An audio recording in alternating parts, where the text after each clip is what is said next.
this one out. If you remember, I used to have a yellow lantana right here, and it died with the frost. And then I put in a variegated lantana here, and it went way back with the frost, but it's coming back. And then I didn't buy it actually. I went to Moon Valley and Tom was looking at laurels, and they were having some kind of a sale and you could spin the wheel, and I spun the wheel and I got a shrub for free. So I got this lantana to replace the other one that I took out. And as you can see, it's got a bunch of blooms that's getting ready to come out. But when I took it out, it was just it's all rooted.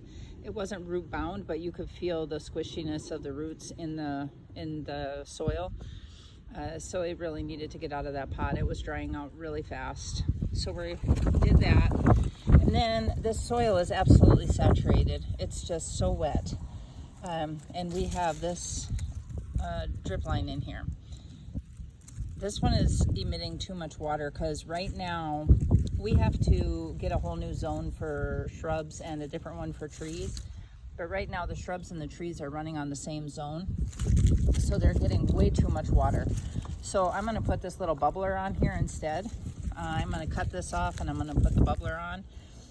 That way I can control how much water is coming out better than with that. And the same thing happened here. We had a shrub and it shot off all these beautiful orange flowers. In the summer it would be green, and in the fall it would turn all these different vibrant autumn colors. But as you can see, it's totally dead also. I'm guessing when I pull this out, I'm going to have the same problem. But I'll get this all cleaned out and then I'll show you the soil under here and see if that's the same thing that we're dealing with. But I'm pretty sure that it is. And the problem is when you look up towards the house, you can see everything drains this way. So not only are we on a tree shrub system with our water, all of that water that runs off from all the other plants comes down to here and sits, because here's the curb. So then it has nowhere to go and it just sits here. So these plants need a lot less water than what they're getting. So we're going to take this out and see what happens, see what I can find. So I've got all the river rock cleaned out from around this plant, and I took off all the branches so that I can get to the root of this. But I'm thinking this one might be my fault that it died, because I thought it was getting so much runoff. I plugged that thing. You can see right here.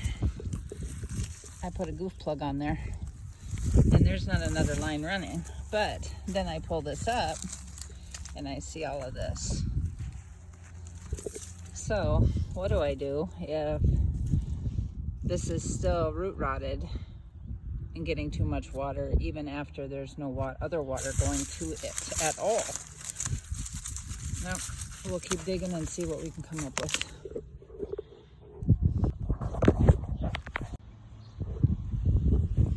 So I think my resolution is going to be put a bubbler on, and then the soil that I'm taking out of here, mind you, that plant that we had in there was a drought tolerant plant, and we planted it with mostly a bag mix. So I think it needs more native soil.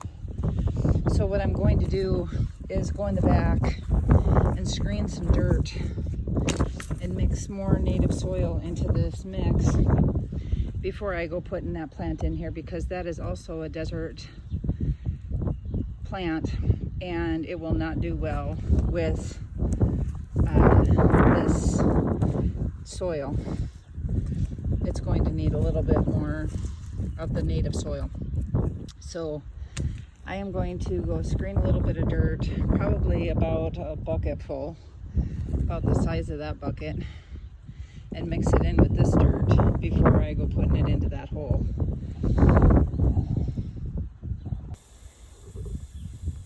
we've got that plant in, and I've had some water running on it, trying to get that soil that I put in there was pretty dry. So I'm doing this with the hose. I have one of those wand hoses and the whole tip broke off. So I just have this on low, filling up this hole. I'll let that sit there for a few more minutes, and then I'll put it on the lantana and give the lantana some fresh water. I always like watering in after I plant something, and you can see we put that bubbler in there. Right here. So I'll be able to control the water output on that. I took that goof plug out of there. And our next chore, I think that'll look nice there. It flowers with yellows. Gardenia here. That throws off yellow flowers. And then on this side of it, we have the reds.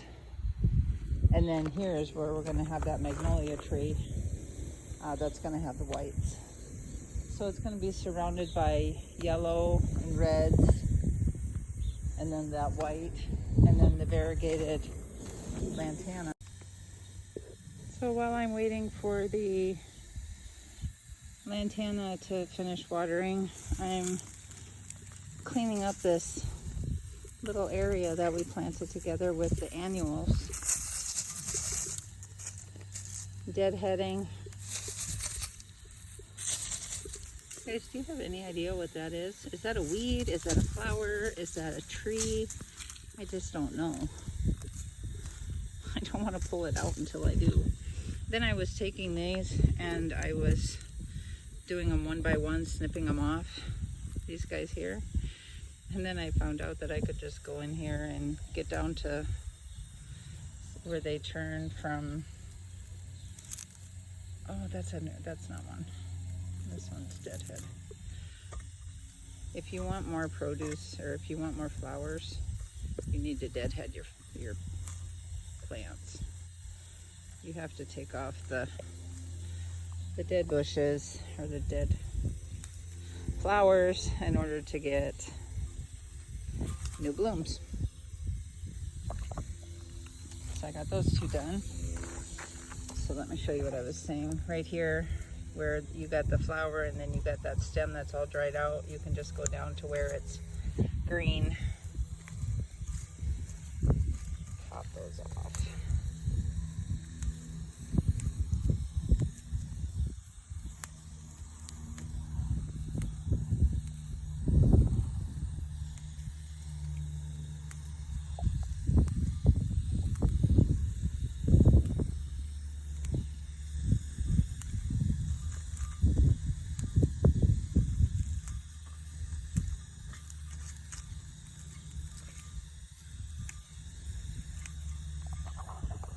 Here's our next project, and this is the last one we're going to do in the front today.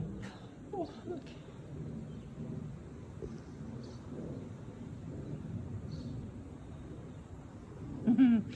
Mr. Hummingbird was looking for jasmine, probably, because these are our jasmine plants, and they're blooming like crazy, and it smells so good when you walk up to the walkway right now, because we have this jasmine, and then this one right here, and then we have the star jasmine going up the ladder, and then the other jasmine right here. So it just smells so good right now.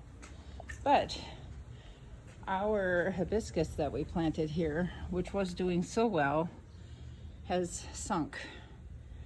So I'm going to have to get some more dirt into this hole. So I'm going to dig out all this rock here and then fill it in with dirt and then cover it back up with the rock. And then we're going to be pretty well done in the front yard for today. Our chores out front are done. Got that all done, filled it all in. It did just take those 2 buckets, and I put a bubbler in this one also. And then I just covered it back up with the rock. Little fact about hibiscus, dried hibiscus flowers. I used to take these to one of the girls that used to work for me. She had a tortoise, and her tortoise absolutely loved hibiscus flowers, the dried up ones. He would just go to town on them, so I would always save them and take them in. It was a delicacy treat for him. He just loved them. So our chores out front are done. I am going to run a little bit of water on this, and then we will be going to the backyard. And for lunch today, we are going to smoke some chicken. And I found a recipe. I was looking for something for beets. Tom's never had beets, and I used to have them all the time growing up, and my mom canned them all the time. But today I wanted to try some kind of a beet salad. So I had thought for some reason that this was Swiss chard that I had planted in here, but it's not. It's actually beet, and it's been in here for a while. So we're gonna take this out. I don't know if it's 1, 2, or what, because I know I never thinned it. Oh my gosh, you guys. Oh. I just fell backwards. Okay, look at that. I got greens everywhere. Okay, let's try digging this out a little bit more. Oh my goodness. That's really in there. Lifting up my whole thing here. Okay, so I don't think that one turned out well. So we're not going to do that one. We'll take this over with these greens and let the girls go to town on all this. Just go throw this in the coop real quick.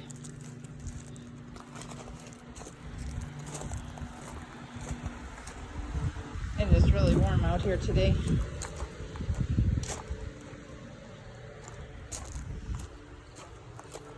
Isn't that just crazy? Scarlett, why are you laying? I keep finding her laying over here. I don't know why. I don't know if she's becoming the chicken guardian or what. Watch out, girls.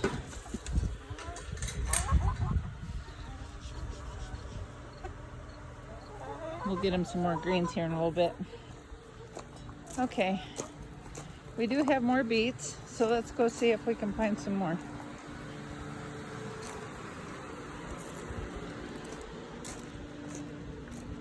Meander through all of this.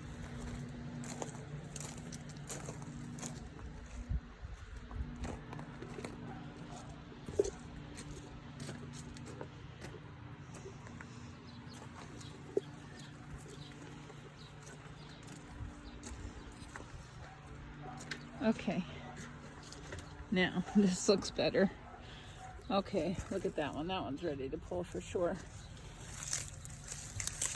Oh, that was so much easier. Now that's a good looking beet.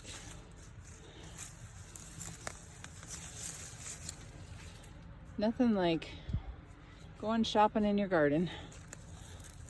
This one's going to be smaller. That's okay, because I really only needed 2.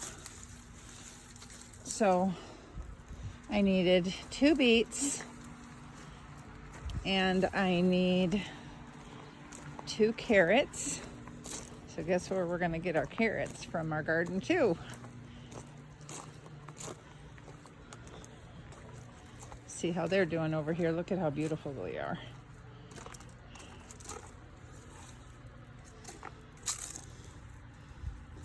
Let's see here. They have a ways to go yet, but I'm sure we can find a couple that are decent sized.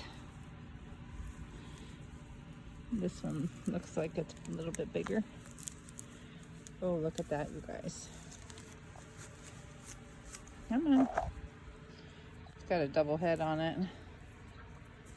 That's okay. That's a beautiful beet, or a beautiful carrot. Let's see if we can find another one that's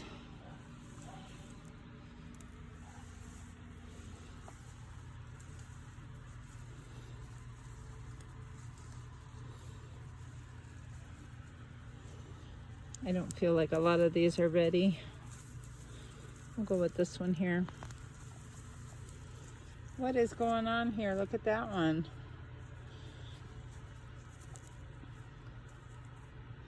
That's crazy. They hit something and then the root will go in a different direction, but I got potting soil in here, so I'm not sure why. If we're just gonna grab a couple little ones.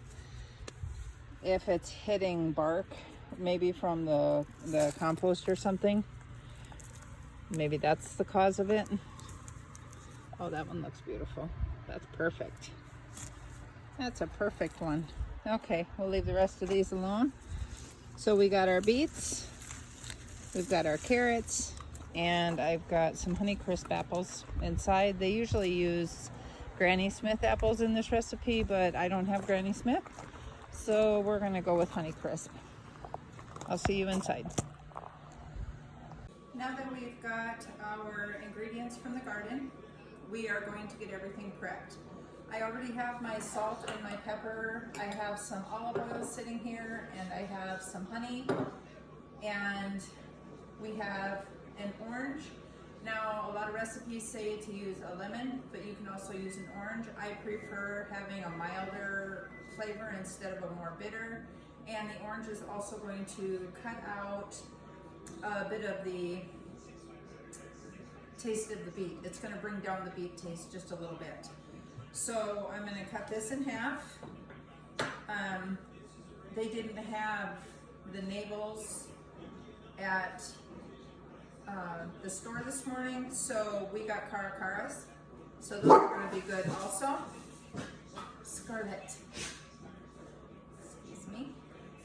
So we're going to do that, and then we are going to prep one apple.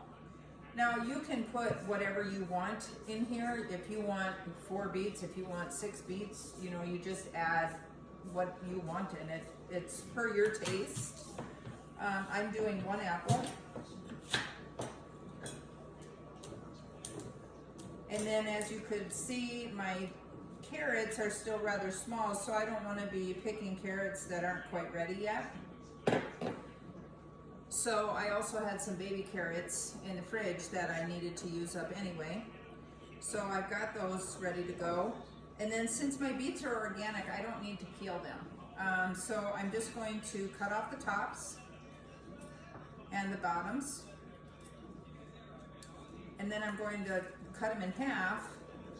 And plan on, if you're not wearing gloves, that you are going to get dyed. Your fingers are going to turn colors. And when this recipe all comes together, all of your ingredients are going to turn the color of the beet. It's just a natural dye. So we're cutting these in half so that they'll fit into the food processor.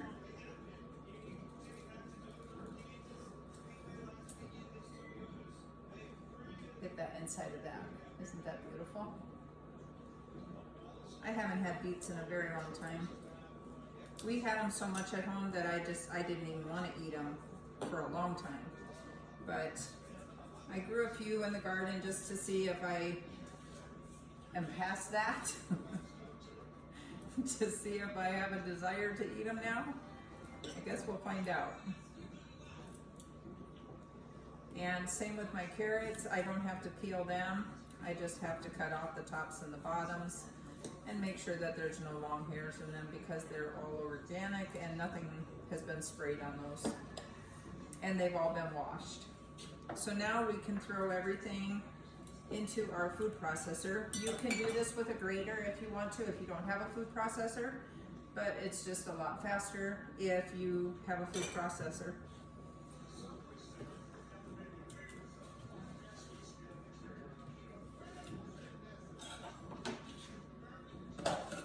Here's Scarlett again, just waiting for me to... Here's Scarlett. See? Did you see her? She's in the corner. Just waiting for me to drop something. Oh no, I just did. No, don't eat the beet. Don't eat the beet. No, where's the other one?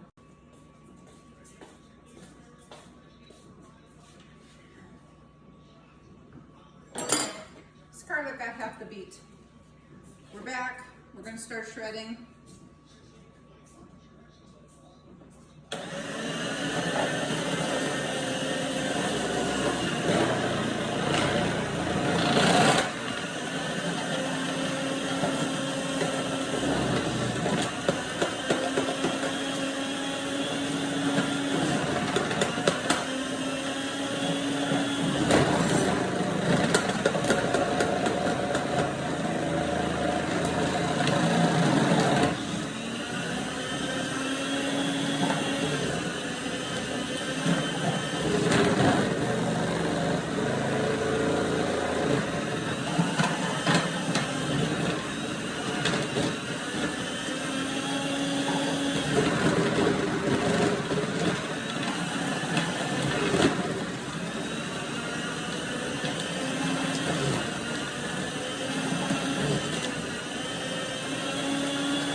older ones are so much noisier than the newer ones. You don't hear them even grinding on the new ones on the videos.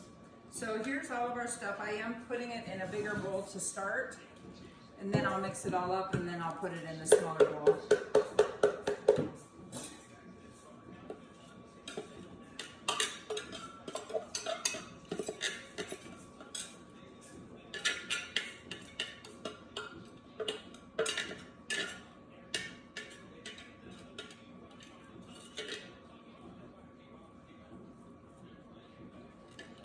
The colors are so pretty right now, but you won't be able to see them pretty soon.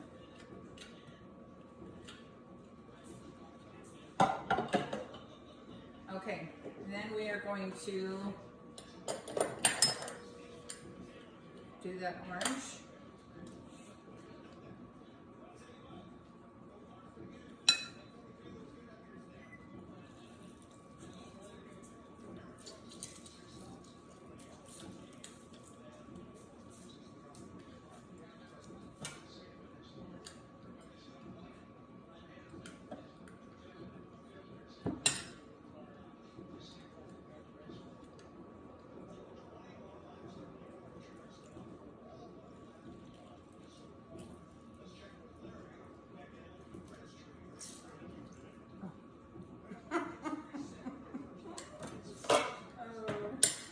Chef.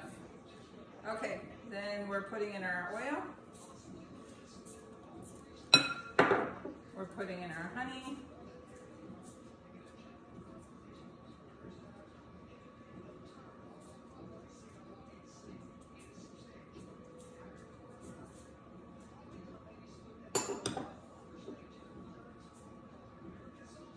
Some salt.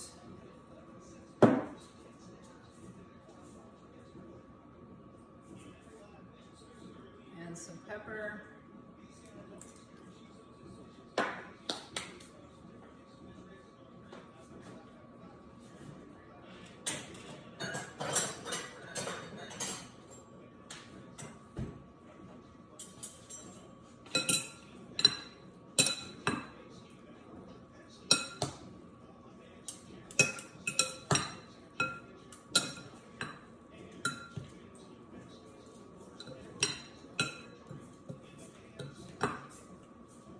Salad where there's no cooking involved, and where I got some of the ingredients out of my garden.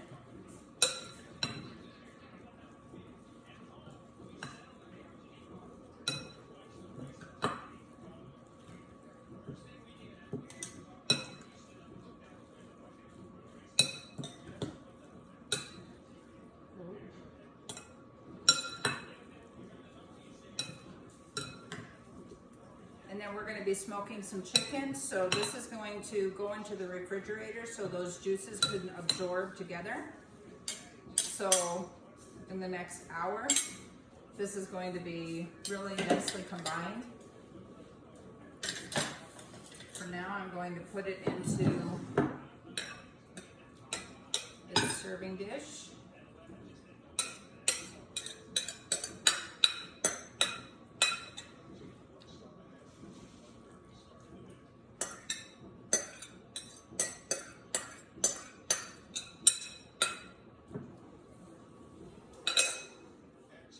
Grab a spoon and we're going to try that out.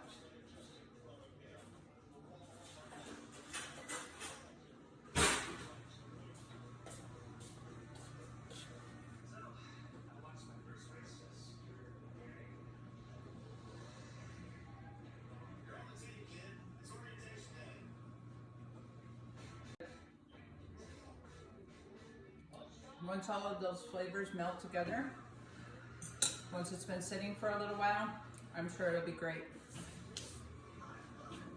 We'll come back when our chicken's ready.